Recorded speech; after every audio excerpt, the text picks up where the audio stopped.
The same problem every human being faces: stress, strain. Why?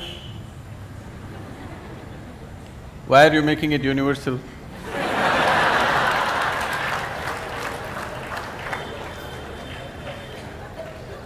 You are assuming that.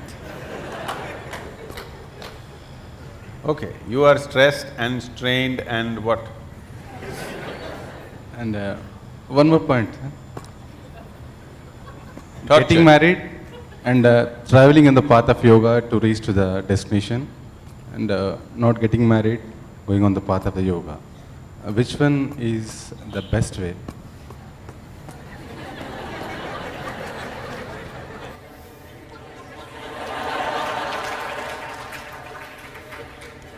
So he has named his wife and children as stress, strain, torture.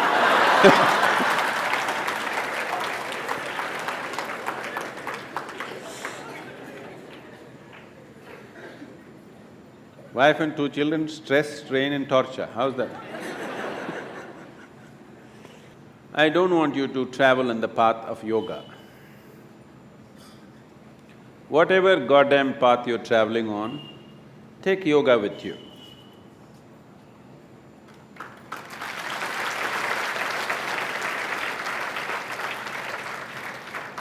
It will make the path easy and beautiful. Whether you go north or south, if it is dark, you take a torch, isn't it? Only northward people take torch, southern people take darkness with you. Is there such a thing? No. So, you getting married is because of your needs. You were not born with your wife, were you? You were born like this, a complete human being. Because you have certain needs, physical, psychological, emotional, maybe financial,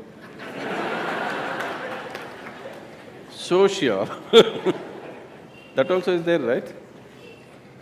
So, various needs. Marriage is generally supposed to be a package which deals with all these needs. Physical needs, psychological needs, emotional needs, social needs, sometimes financial needs also. So it is a comprehensive package that if you get married, all these problems are solved in one shot. Sometimes they may refuse to fulfill some of your needs. So you get stressed, strained and tortured. I want you to understand, you married for your well-being, not as some sacrifice for somebody's sake. You married for your needs and your well-being, isn't it? You better remember that all your life. You married and tied up the other person with you because you have needs. You did not do it for the other person's sake. Yes or no? Let's be straight about this. Yes or no? Yes. You remember this? If you remember this, you live in little gratitude, okay? You… if not all the 5 pancha and the 5 needs, at least 2 you fulfilled for me, thank you very much, isn't it? All the 5 perfectly, maybe they did not fulfill, at least 2 or 3 they fulfilled, right? Your husband or your wife? Did they, didn't they? If they did not fulfill anything, I don't think you would be there by now. Yes or no? If they did not fulfill any of your needs, I do not think you would still be there. They are fulfilling some needs, a few things maybe they are not able to fulfill. So are you. You are also not able to fulfill every one of the needs of the other person. Some you're fulfilling, some you're not, isn't it so? So, why did this become stress, strain and torture?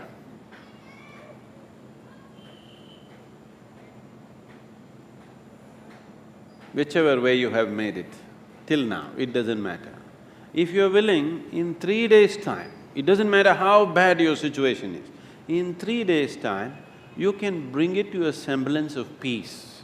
If not love, if not ecstasy, at least you can bring it to a peaceful state in 3 days' time if you are willing, 100%. Yes or no? At least you can shut up. Simply, whatever happens. Peace will happen. And maybe they will love it.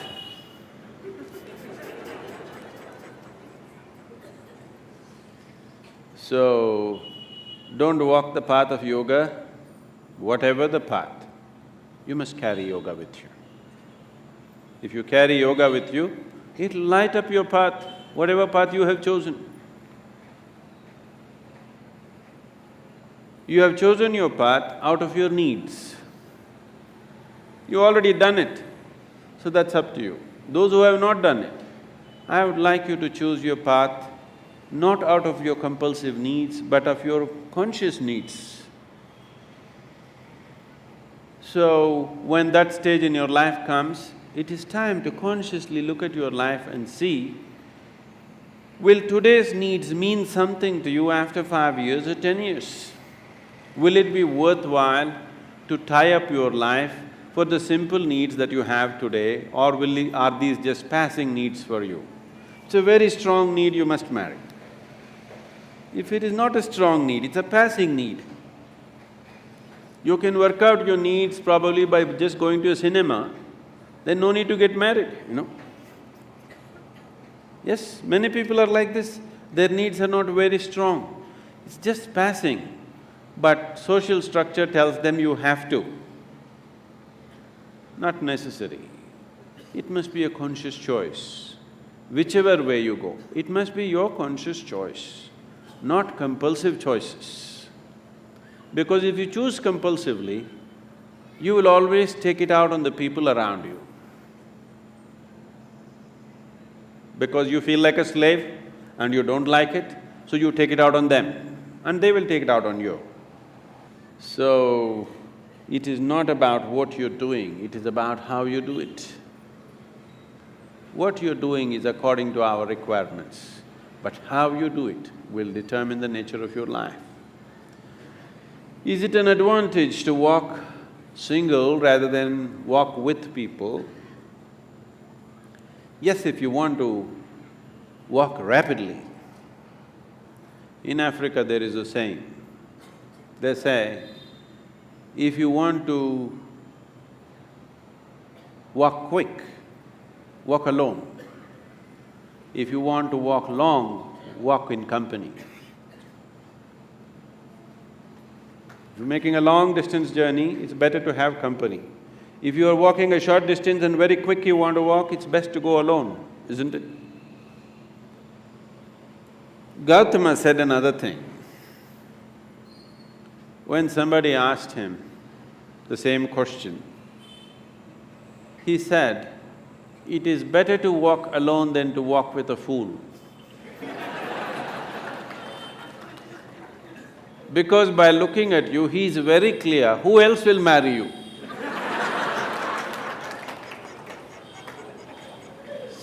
So that is Gautama's way of working.